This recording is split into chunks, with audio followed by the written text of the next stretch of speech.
자, 그러면 우리 그 과학 드립에 이상하게 빠져드는 과학책에서 나오는 창의 독서 내용 먼저 할 건데요. 오늘 2교시 때 이거 그렇게 할 거예요. 이거 먼저 1교시 다 걸리진 않고 창의 독서는 좀 빨리 끝나죠. 그래서 준이부터 한번 이야기해 볼까요? 어떤 거 읽었다 그랬지? 옛날 옛적 물고기는 왜 육지로 올라왔을까? 요거 읽었다 그랬죠? 그거 한번 내용 좀 이야기해 줄래요? 왜 물고기가 육지로 올라와야만 했을까라는 주제는 다양한 의견을 존재하고 국문학자 블랙은 대부분의 의식이 아주 경쟁이 심해지는 생태계가 좁아진다는 물고기가 이상한 소수요. 그래서 없었다는 가설을 제시하고 일본의 기타 부슈 자연과의 도시 다양한 들어왔어 인간시 일제는 주가 죽는 존재 사지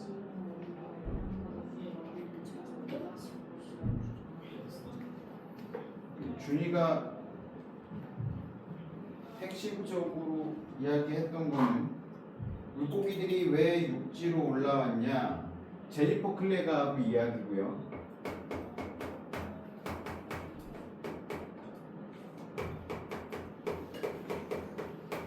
그리고 요시타카 야부모토 박사.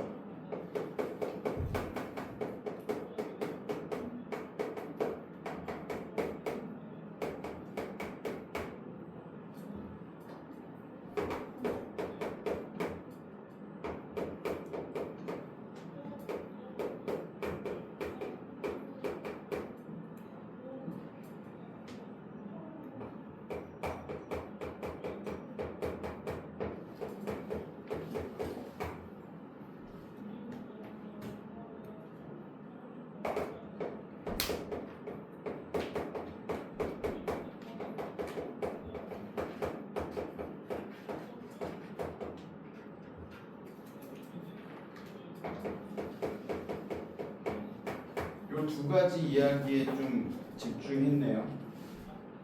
경쟁에 밀려서 어쩔 수 없이 올라갈 수밖에 없었다라는 의견하고, 그 육상에는 뭐 벌레라든지 이런 곤충, 이런 식물들 중에서도 영양가 많은 것들이 더 존재하기 때문에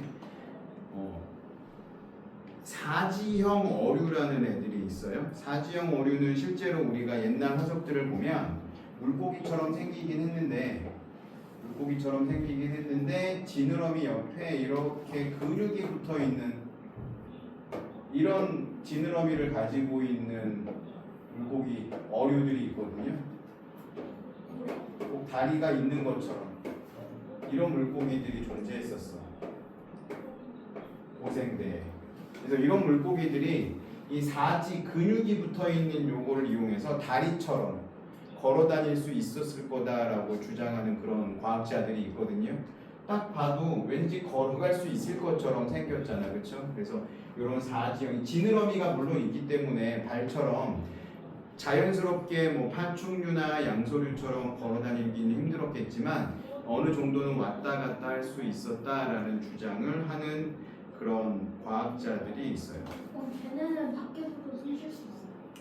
밖에서도 숨 쉴 수 있는 친구들이 있어. 나중에 이제 중생대 거의 도착할 때쯤 고생대 말에는 어떤 친구들이 나타나냐면 숨구멍이 이 뇌 근처에 있는 숨구멍이 있는 친구들이 화석으로 발견이 돼요. 그러면 얘네들의 장점은 뭐냐면 그 살고 있는 연못이나 아니면 바다가 그럴 가능성은 좀 많이 적기는 하지만 뭐 이런 해조류나 이런 것들이 증가하거나 녹조류들이 증가해서 숨쉬기가 힘들어지면 물 밖으로 머리를 내밀고 숨구멍으로 숨쉬듯이, 우리가 숨쉬듯이 이 숨구멍이 어디에 연결되어 있냐면 불에, 물고기는 불에라는 게 있어서 이 불에 공기가 차면 떠오르고 공기가 빠지면 가라앉고 하는 역할을 하거든요.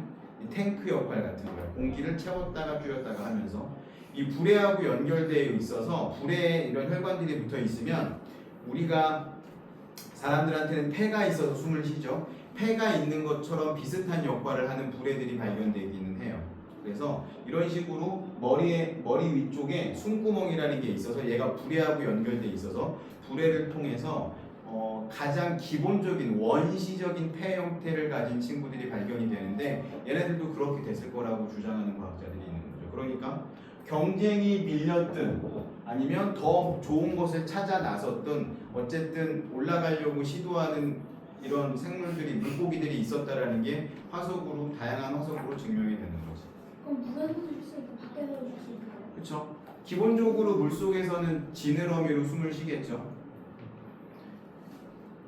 지호는 어떤 이야기 생각했어요? 지호도 똑같은 내용이지? 물고기. 네. 큰 소리로 한번 얘기 좀 해주세요. 오늘 고생물학자가 에우스테노테론이라는 화석을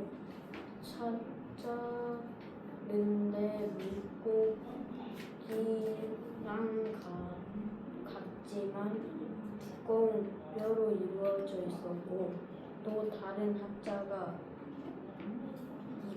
이크티오스테가라는 화석을 발견했는데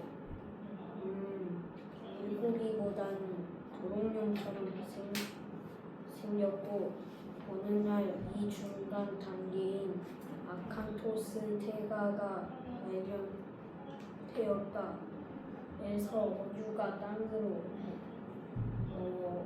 어류가 진한 과정을 알게 되었다. 지호는 어떤 거에 주목을 했냐면 이런 과학자들 말고 실제 발견된 화석에 주목을 했는데 제일 먼저 나왔던 게 이크티오스테카였죠.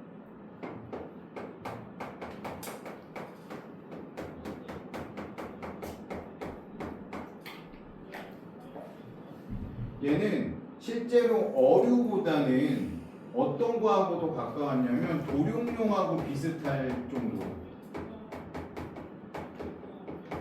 도룡뇽이라는 건 양서류거든요. 그러니까 어류하고 양서류의 중간 단계 정도까지 되는데 얘는 어류가 그러면 뭐 도룡뇽이나 파충류하고 가장 큰 차이점은 뭐냐면 척추뼈거든요. 골반과 척추뼈. 근데 물고기는 뼈가 있는 거 알고 있지 얘들아? 가운데 뼈가 있어서 이게 척추라고 볼 수 있는데 골반이 없어. 그래서 양쪽으로 비틀비틀할 수는 있지만 더 다양하게 그 상체만 비튼다던가 상체 하체를 구분하기가 매우 어려운데 얘는 척추뼈 구조가 매우 복잡해서 땅을 걸어가면서 여러 방향으로 몸을 비틀거나 회전 운동을 할 수 있는 그런 친구였을 거다라고 생각을 하고 있어요. 게다가 얘는 이크티오스테가 맞죠? 이크티오스테가 얘는 발가락도 가지고 있었대.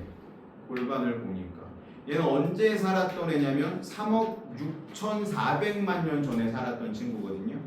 발가락도 갖고 있었다라고 생각을 하는 거예요. 그 다음에 이야기했던 화석은 어떤 거예요?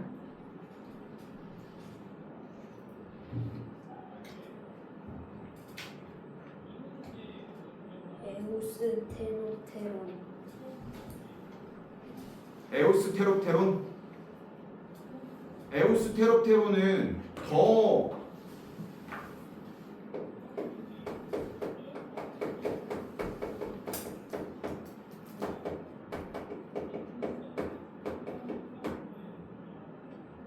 그리고 사실은 이 사이에 아칸토스테가라는 친구가 있어.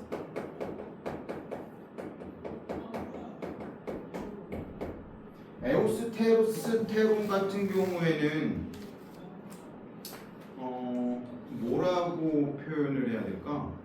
물고기랑 더 가까운.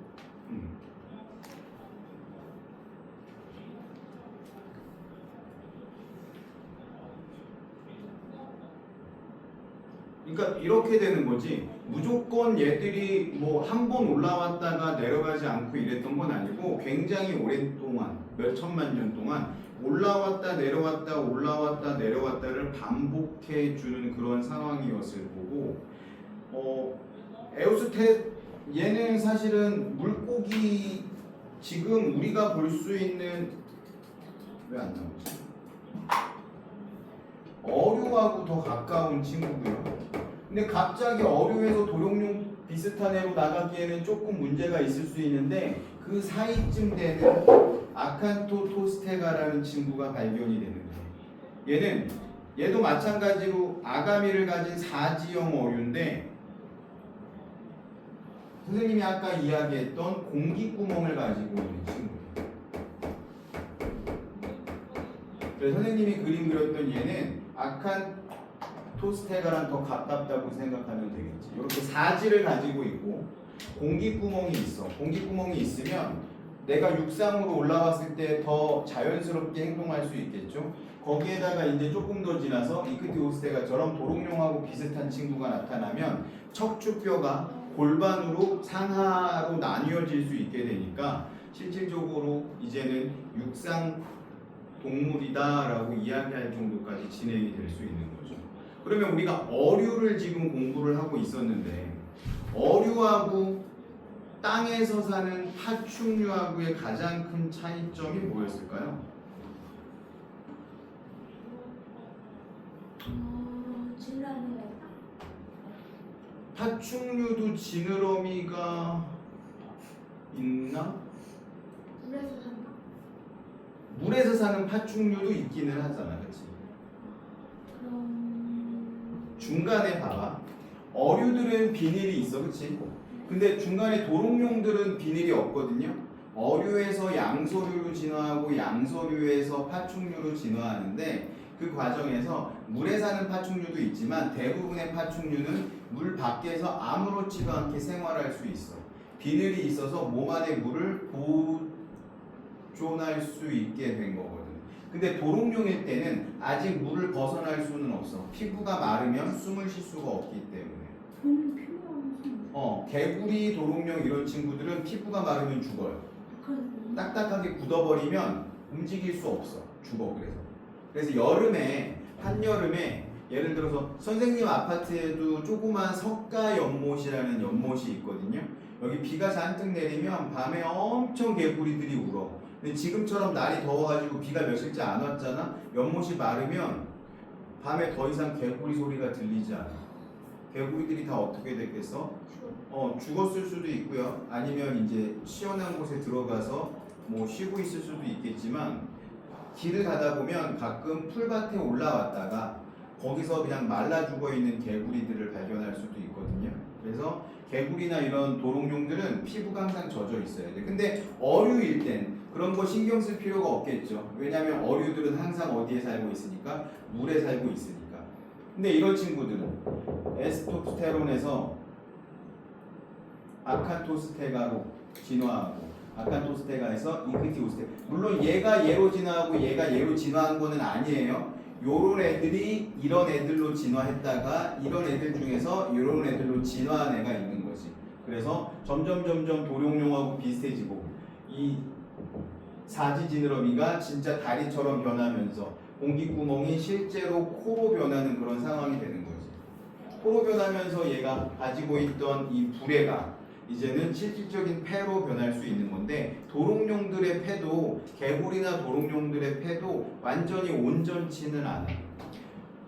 비가 오는 날 개구리가 더 많이 우는 거 알아요? 밤에만 우는 게 아니라 낮에도 울어 개구리들이. 왜 우는지 알아요? 비가 오면? 옛날 청개구리 얘기 있었는데 비가 오면 엄마 무덤이 떠내려갈까봐. 그 얘기 들어본 적 없어? 청개구리 이야기? 그거는 그냥 반대로 하는 애 아니에요? 반대로 하는 애. 엄마가 죽을 때 너 나를 냇가에 묻어주렴 했더니 마지막에 엄마 말을 들었잖아. 평생 엄마 말 안 듣다가 엄마는 얘가 그렇게 얘기하면 양지 바른 곳에 묻어둘 줄 알았는데 그래서 냇가에 묻어가지고 비만 오면 엄마 무덤이 쓸려갈까봐 울어댄다는 그런 얘기였는데 사실은 청개구리들이 비가 올 때 웃는 이유는 뭐냐면 얘들은 말라 있으면 죽는다고 했잖아, 그렇죠? 피부로 호흡을 하니까. 근데 비가 너무 많이 오면 계속 비가 내리니까 되레 숨을 쉴 수가 없는 상황인 거지. 너희 이제 수영을 하다가 계속 입이 이렇게 들어왔다 나갔다 들어왔다 나갔다 할 텐데, 자유형을 하면 숨 쉴 때 머리를 내밀고 숨을 쉬는데, 그때 누가 옆에서 물을 탁 쳐가지고 내가 물을 딱 먹으면 그 순간에 숨을 못 쉬겠죠. 얘들도 마찬가지야. 젖어 있어야 숨을 쉴 수 있는 건 맞지만 비가 너무 많이 오면 숨을 쉴 틈이 없는 거지. 그러면 어떻게? 얘들은 불완전하지만 폐를 가지고 있기 때문에 입을 벌려서 숨을 쉬는 거지. 그러면서 입을 벌려서 그러면서 깨굴 이렇게 소리가 나는 거죠. 어디서 들어본 것 같아요? 밤에는 얘들이 짝짓기 하려고 우는 거예요. 짝짓기하고 친구를 찾으려고 우는 거고, 비가 올 때 우는 건 숨을 쉬기 위해서. 그래서 점점 이런 식으로 진화를 하면서 결국은 양서류가 되고 파충류가 되고. 다음 주제는 공룡 관한 건데 어디까지 읽어오시면 되냐면, 다음 주에 방학인 거 알고 있죠, 얘들아? 다음 주 방학이에요? 다음 주에 방학인데 너네 수학도 하니? 네. 수학은 방학 아니에요? 수학은 금요일부터 방학일 거야 아마. 금요일에 방학이요? 나 그렇게 알고 있어. 수학생한테 한번 물어보세요. 아무튼 과학은 수요일날 방학이에요. 다음 주. 다음 주는 방학이고 17일은 쉬는 날이고요 원래. 그래서 다음 주는 안 오고 다다음 주에 올 건데, 다다음 주는 어떤 거 읽고 오시면 되냐면, 공룡 파트 106쪽에 있는 스피노사우루스는 등에 달린 돛을 어디에 썼을까? 거기까지. 그러면 하나, 둘, 오늘 한 거 말고 중생대 연대기, 파충류의 시대, 티라노사우루스의 앞발, 그리고 스피노사우루스는 등에 달린 돛을 어디에 썼을까? 이거 세 가지 주제 다 읽어오고 그거에 대해서 이야기 같이 할 거예요. 다 써오세요. 셋 다. 하나만 쓰지 말고. 알겠죠? 주제 3개 이야기했어요. 그렇게 진행하도록 합시다.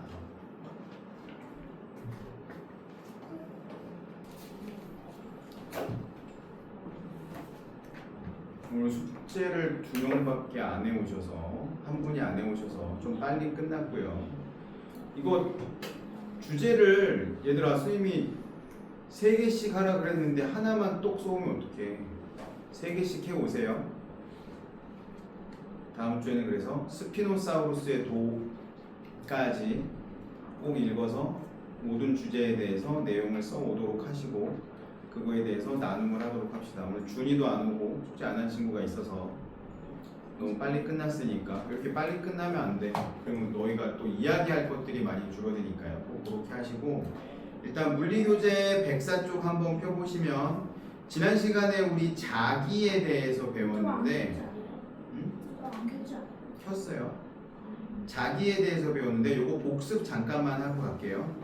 자기력이라는 말이 있었고 자기장이라는 말이 있었죠. 자기력이라는 건 자석끼리 서로 밀어내거나 당기는 힘을 자기력이라고 했고, 자기장은 이 자기력이 미치는 공간을 자기장이라고 했어요. 그렇죠? 그리고 특별하게 우리가 봤던 게 코일 주위에서의 자기장이 생기는 것들을 봤고, 코일이 감겨있는 방향으로 이렇게 손을 말아주면 엄지손가락이 가리키는 방향이 무슨 극이라고 그랬었죠? 이게 전류가 흐르는 방향이었어. 그쵸? 아니, 전류가 흐르는 방향으로 이렇게 엄지손가락을 내 손가락을 말아주면, 그러면 엄지손가락의 방향이 전류에 흐르는 방향 아니죠? 뭐의 방향이에요? N극의 방향이었잖아요. 이걸 모르니 다 틀리지. 전류가 흐르는 방향으로 내 손가락을 말아주면 엄지손가락이 가리키는 방향이 N극의 방향이에요. 그러면 자석이라고 치면 N극이 있으면 뭐가 있어야 돼요? S극이 있어야 되죠? 이쪽 손날 쪽이 S극이 되는 거죠. 그러면 얘도 자석인데, 그쵸? 전류가 흐르는 도선에도 자석이 되는 거라 그랬죠? 그러면 그 밑에 있는 거 한번 봐. 자석 사이에서, 이게 선생님 자석이라고 한번 해보세요. 이거 말고 이게 자석이라고 한번 해볼게. 그러면 여기 N극과 S극이 있어. 이 자석 사이로 전류가 흐르는 전기줄이 지나간다고 한번 해볼게요. 자석 사이로 전류가 흐르는 전기줄이 지나가는 거야. 그러면 이 위에가 N극이고 아래가 S극이라고 한번 해볼게요. 그리고 전류가 흐르는 전류는 지금 뾰족한 방향으로 흐르는 거니까 선생님 쪽에서 저쪽 창문 쪽으로 전류가 흐르고 있어. 그러면 요거는 어떻게 해야 된다 그랬죠?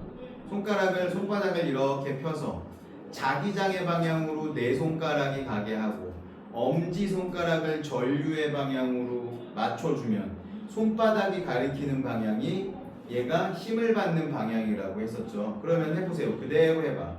자기장은 N극에서 S극으로, 전류는 몸 쪽에서 저쪽 바깥쪽으로 향하고 있어. 그러면 손바닥이 어디를 향하고 있어? 안쪽을 향하잖아. 그쵸? 그러면 얘가 어디로 가겠어? 힘을 이렇게 받으니까 안쪽으로 이렇게 움직이겠죠.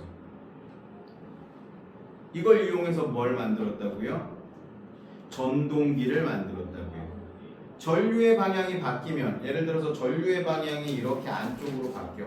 그러면 자기장은 그대로인데 전류의 방향이 바뀌니까 손이 뒤집혔죠? 어디로 힘을 받아? 바깥쪽으로 힘을 받아. 그러면 얘가 이렇게 움직일 거고, 이 상태에서 자기장도 바뀌면, N극과 S극이 바뀌면 전류는 이렇게 흐르는데 자기장이 아래에서 위로 가니까 다시 안쪽으로 힘을 받겠지.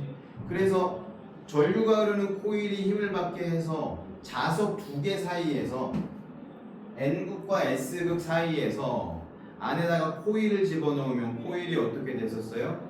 회전을 했었죠. 회전을 한다라는 건 뭔가 움직이게 만들 수 있는 거. 이걸로 이용해서 뭘 만들었냐면 전동기라는 걸 만들었어요. 전동기 다른 이름으로, 쉬운 이름으로 뭐라고 부르죠 우리? 그죠? 모터라고 부르죠. 이 모터를 이용해서 활용할 수 있는 것들이 뭐가 있을까? 뭐가 있어요? 모터를 이용하는 가전제품 하나씩만 이야기해 봅시다. 모터가 들어가는 가전제품 생각해 놓으세요.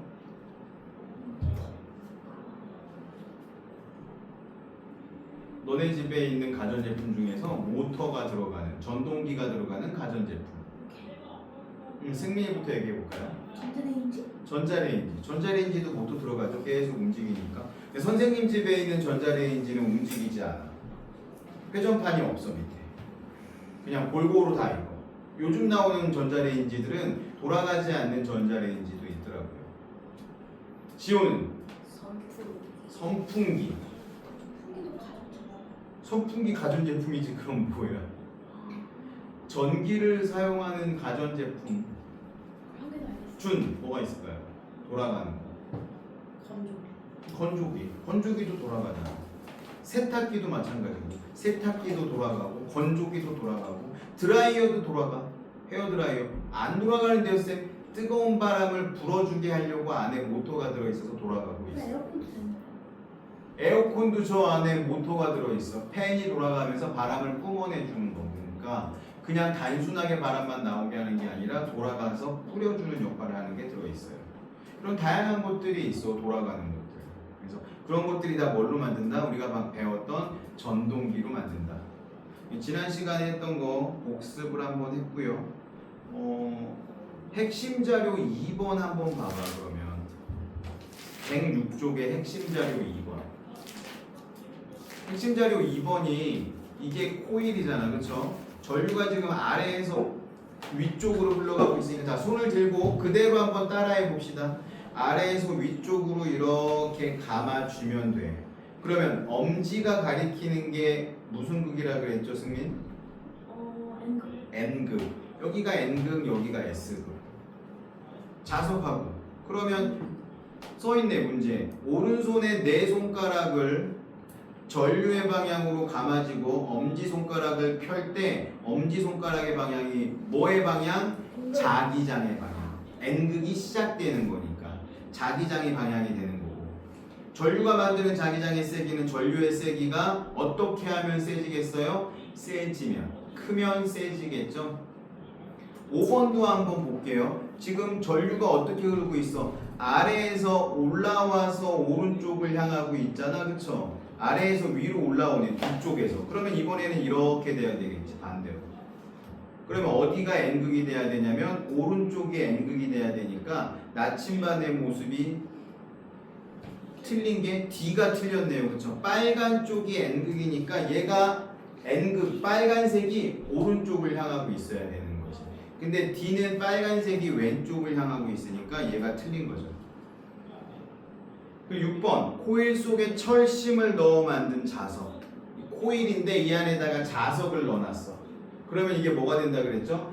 전자석이 된다라고 했죠. 전기가 들어올 때만 자석이 되는 물건.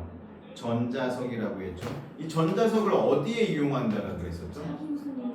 차기 부상 열차에도 이용을 해요. 또 병원에도 쓰이는데 CPR?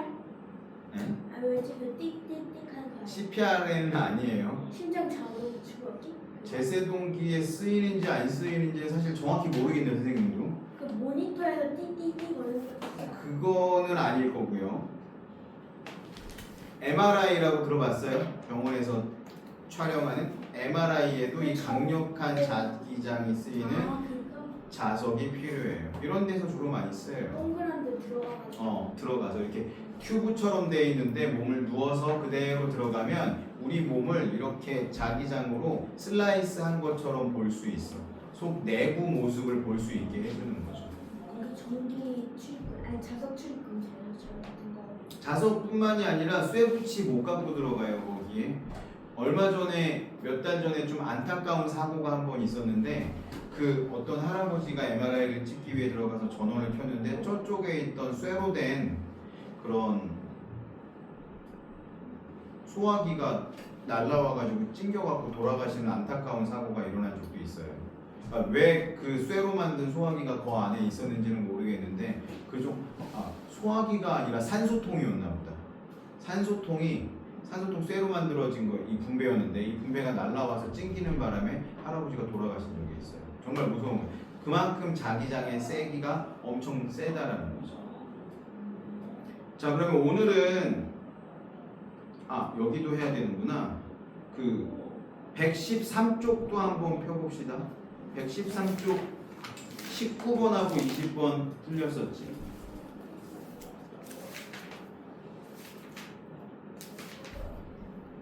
요 두 개 같이 한번 볼게요. 19번하고 20번.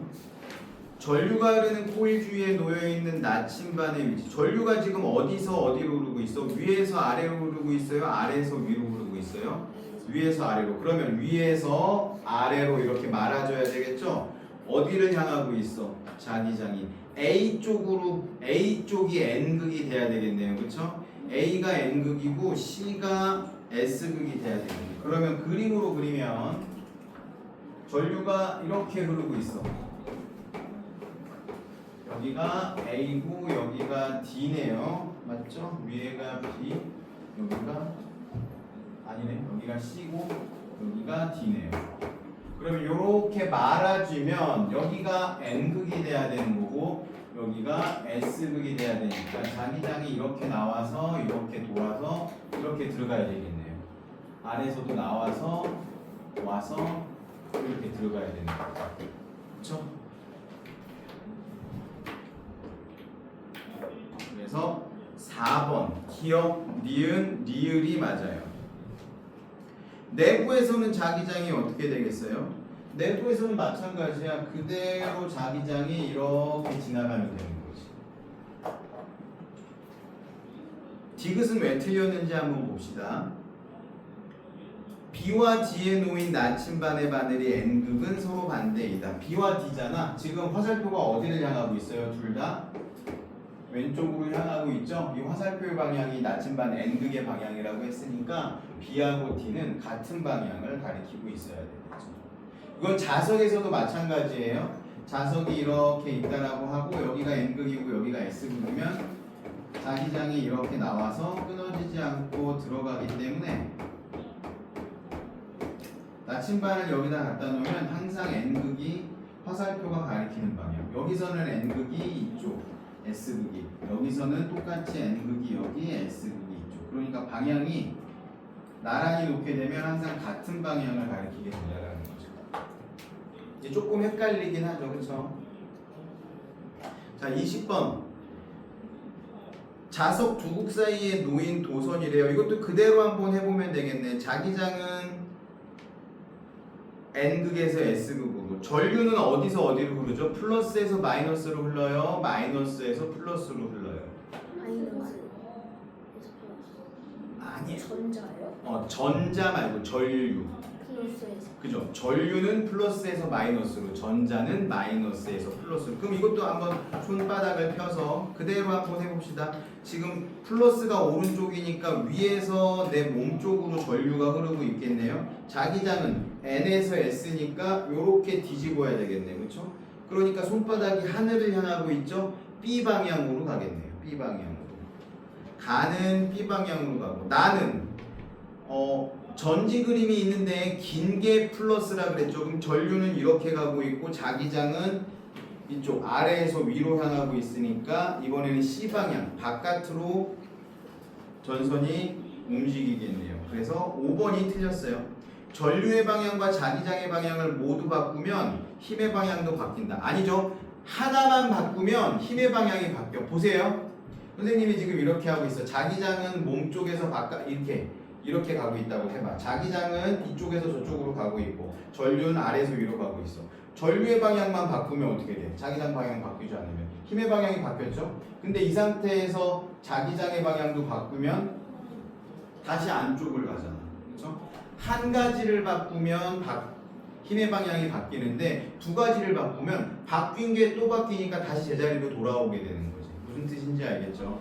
그래서 전류의 방향을 바꾸거나 자기장의 방향이 바꾸면 힘의 방향이 바뀌는데 둘 다 바꾸면 다시 돌아오기 때문에 힘의 방향은 그대로가 돼야 되는 거죠. 됐죠? 자, 그러면 이제 오늘부터는 뭘 할 거냐면 운동과 에너지를 할 거예요.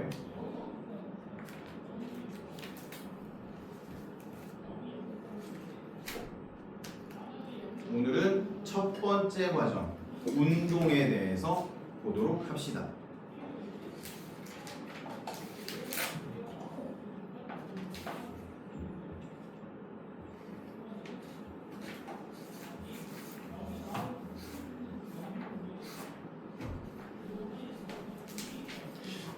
전류하고 자기 조금 어려웠지.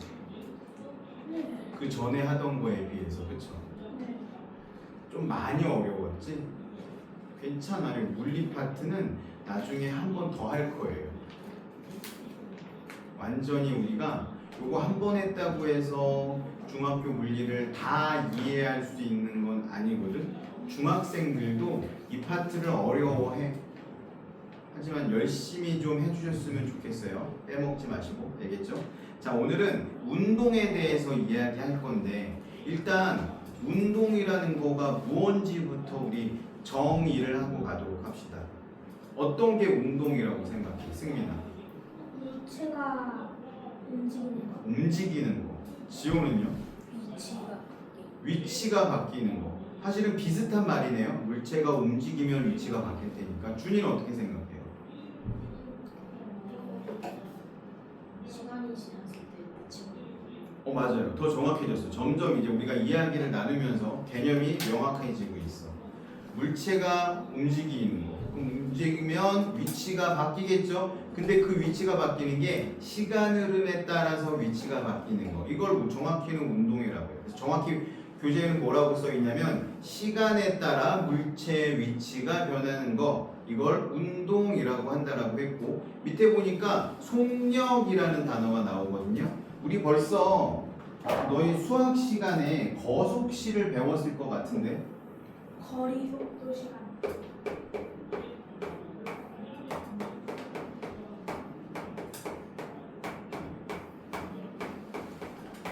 이 반딧불이 공식 배웠죠? 거리 속력 시간. 여기서 거리는 이동거리라고 해요. 이동거리는 어떻게 계산하냐면 속력 곱하기 시간으로 계산을 해. 그러면 총 걸린 시간은 이동한 거리를 속력으로 나누면 구할 수 있고 속력은 이동한 거리를 시간으로 나누면 구할 수 있어. 이거 수학 시간에 배웠죠? 근데 사실은 이거 과학에 지금 우리가 배우는 운동에 대한 거거든. 근데 여기에 선생님이 뭐라고 썼냐면 이동거리하고 속력이라고 썼어. 근데 속력 말고 우리가 쓰는 단어가 또 있어. 속도라는 단어가 있어요. 속력과 속도를 먼저 할 거예요. 이거는 조금 어려울 수도 있는데 선생님이 이해하기 쉽게 한번 가르쳐 줄 테니까 잘 들어보세요. 여기가 너희 집이라고 가정을 해보고 학교가 여기 있다고 가정을 해볼게요. 근데 집에서부터 학교까지 걸어갈 수가 있는데 걸어가다 보니까 우리 집 아파트 단지에서 나와서 상가들을 지나서 길을 건너서 또 이런 상가들을 지나서 골목으로 들어와서 이렇게 학교를 갔어. 이렇게 걸어갔어. 내가 걸어가는데 총 걸어간 거리가 얼마나 되냐고 계산을 해봤더니 그냥 가정을 하는 거예요. 10분. 예를 들어서 이만큼 걸어가는데 400m였대. 이 거리가 400m야. 400m인데 이거를 걸어가는데 내가 몇 초가 걸렸냐면 열심히 뛰어갔다라고 한번 가정해 봅시다. 그럼 몇 초 정도 걸렸냐면 한 20, 40초, 한 80초 정도가 걸렸대. 400m를 80초에 간 거야.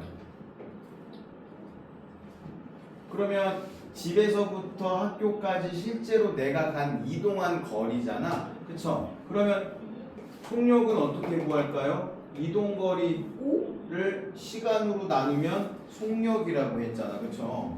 그러면 이거 그대로 한번 해봐. 80초를 분모에다 놓고 400m를 분자에다 놓으니까 몇이에요? 5m per 초. 5m per second 이렇게 얘기를 해요. 이게 뭐야? 속력이었어. 속력. 근데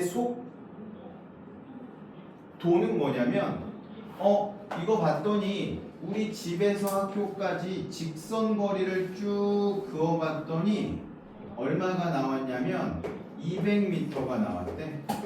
직선 거리로. 그러면 얘는 속력을 구한 거고요. 속도는 어떻게 구하냐면 위치를 시간으로 나누는 거야. 이거를 그래서 변위라고 해요. 변한 위치 이렇게 보면 될 것 같아. 직선 거리를 나누는 거지. 그러면 어떻게 나누겠어 얘는? 80분에 그쵸? 시간은 똑같이 걸렸겠죠. 80초 분에 200m. 그러면 몇이 나올 거냐면 2.5m per second가 나오겠네요. 똑같은 행동을 한 거죠. 그쵸? 집에서 학교까지 갔는데 속력은 5m per sec가 나올 거고 속도는 2.5m per sec가 나왔대. 근데 봐봐. 속력을 구할 때는 여기저기 움직이니까 방향이 따로 정해져 있지 않지. 근데 속도는 어때요? 집에서부터 학교까지 쭉 이어진 방향이 있죠. 그래서 속도하고 속력의 차이는 방향이 있는지 없는지 이거를 구분하는 거예요. 무슨 뜻인지 알겠죠? 걸어오는 친구 있니? 학원 올 때? 준이 얼마나 걸려 걸어오면? 15분 정도. 승민이는? 야 너는 되게 멀잖아. 근데 왜 손들었어? 저 손든 거 아니에요? 야 이러고 있으면 손든 거 아니야? 손든 거 아니에요? 준이 근데 만약에 되게 덥고 그러면 부모님이 차 태워주실 때도 있지. 웬만하면 걸어가는데 만약에 차를 태워주면 훨씬 빨리 오겠죠? 근데 만약에 직선 거리면 더 빨리 오겠지 그게?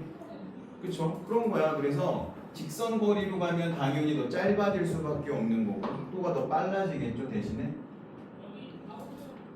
이 속도하고 속력 구분 할 수 있겠죠? 네. 자 그럼 다시 책으로 넘어가서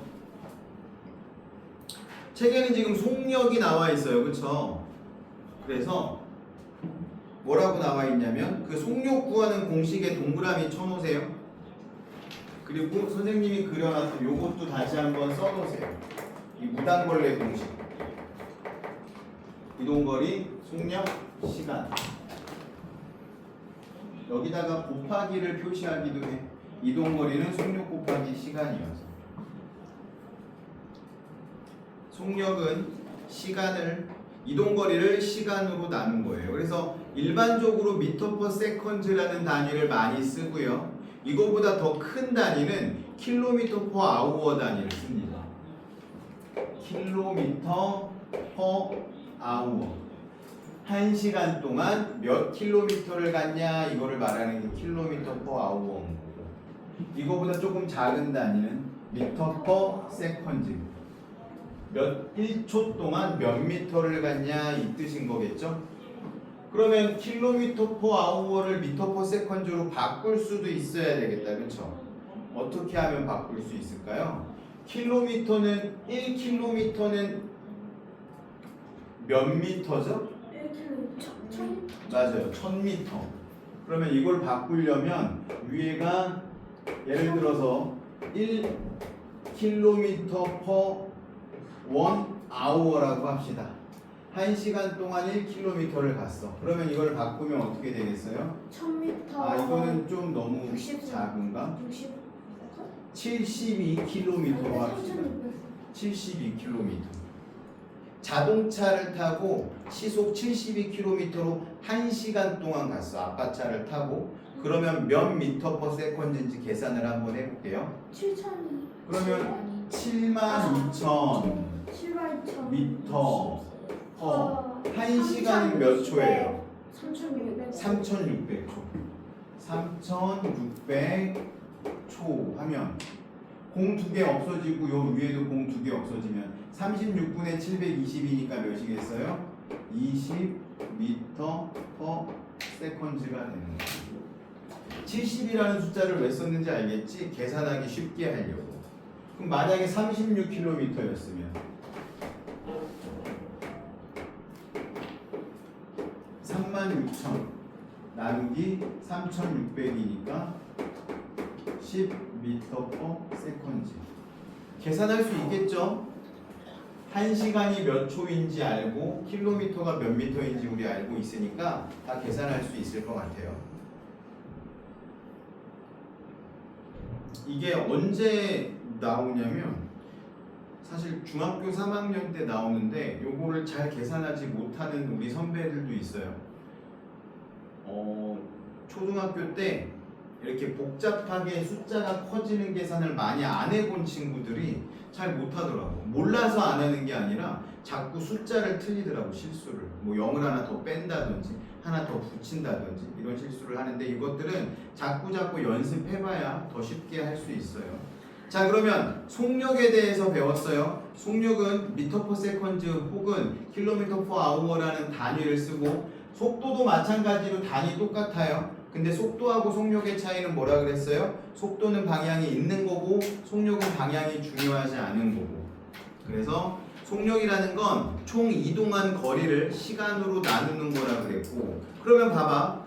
빠르면 빠를수록 걸린 시간이 짧아질까요? 늘어날까요? 똑같은 거리를 간다라고 하면 짧아지겠죠. 빠르면 빠를수록 짧아지고, 같은 시간 동안 더 멀리 가겠어? 조금밖에 못 가겠어? 빠르면 멀리 가겠죠. 그쵸? 똑같은 시간이라고 하면 멀리 갈 거고. 생각해봐. 1시간 동안 뭐 36km를 간대. 그럼 2시간 동안이면 몇 킬로를 가겠어? 72km를 가겠죠. 그리고 30분 동안이라고 해도 얘보다는 얘가 더 멀리 가겠죠? 2배 멀리 가겠지. 속력이 2배 빠르니까. 구분할 수 있겠죠?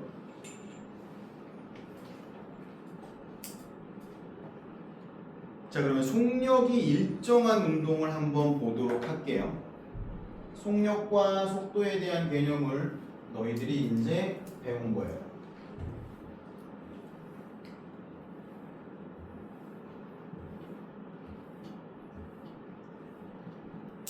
자, 속력이 일정한 운동, 그 등속 운동에다가 동그라미 쳐주세요. 한자어인데 등속 운동. 운동이라는 건 시간에 따라 물체의 위치가 변하는 게 운동이라고 했잖아요. 등속이라는 말은 무슨 뜻이냐면 어디 피고 있어 지금? 잠깐만. 등속 운동이라는 건 그래서 등 같다라는 뜻이고요. 속력이라는 뜻이야. 그래서 속력이 일정한 운동을 한마디로 등속 운동이라고 해요. 거기다 밑줄 좀 칠게요. 속력이 변하지 않고 일정한 운동으로 같은 시간 동안 이동한 거리가 같다. 그래서 물리를 잘하려면 선생님이 어떻게 이야기하냐면 그래프를 잘 보면 돼요 이렇게 이야기하거든. 그래프를 잘 분석하는 게 물리를 잘하는 방법인데 한번 그 그래프라는 걸 보도록 합시다. 4분면은 배웠죠? 1사분면, 2사분면, 3사분면, 4사분면 이런 거 알아요? 몰라요? 몰라요? 그러면 선생님이 간단하게 알려줄 테니까 잘 들어보세요. 이거는 수학 시간에도 배울 거야. 언제 배운 거예요? 이게 6학년 때 배웠던 것 같은데 네? 거의. 이렇게 축을 나눠요. 그리고 가로축을 X축이라고 하고요. 세로축은 뭐라고 이름 지으면 좋을까? 그렇지, Y축이면 되겠네. Y축이야. 그리고 요 한가운데가 이렇게 하면 뭐를 찍을 수 있냐면 X가 몇인지 Y가 몇인지를 찾을 수 있는데 이 한 칸 한 칸 가면 여기가 1, 2, 3, 4 그래서 X축은 오른쪽이 플러스고 왼쪽이 마이너스예요. 그럼 여기는 마이너스 1, 마이너스 2, 마이너스 3, 마이너스 4 이렇게 찍을 수 있겠죠? Y축은 위에가 플러스야. 아래가 마이너스고 그러면 여기가 플러스 1, 플러스 2, 여기는 플러스 3, 여기는 4 이렇게 되겠죠? 그럼 여기가 마이너스 1, 마이너스 2, 마이너스 3, 마이너스 4 이렇게 되고 이거 무슨 말인지 이해가 됐죠? 그러면 선생님이 어느 한 점을 찍을 거야? 이 점을 찍었다고 해봅시다. 그러면 얘는 x는 플러스고 y는 똑같이 플러스네요. 여기에다가 그러면 이렇게 x, y를 나타낼 수 있어. 점으로 이렇게 좌표를 찍을 수 있어. 이걸 좌표 평면이라고 얘기를 하거든요. 이 정도 이해하겠죠? 네. 그러면 이 점은 뭐라고 쓸 수 있을까요? x는 몇이에요? x, y 순서로 쓰는 거예요. x 몇이에요? X4? 4. y는 Y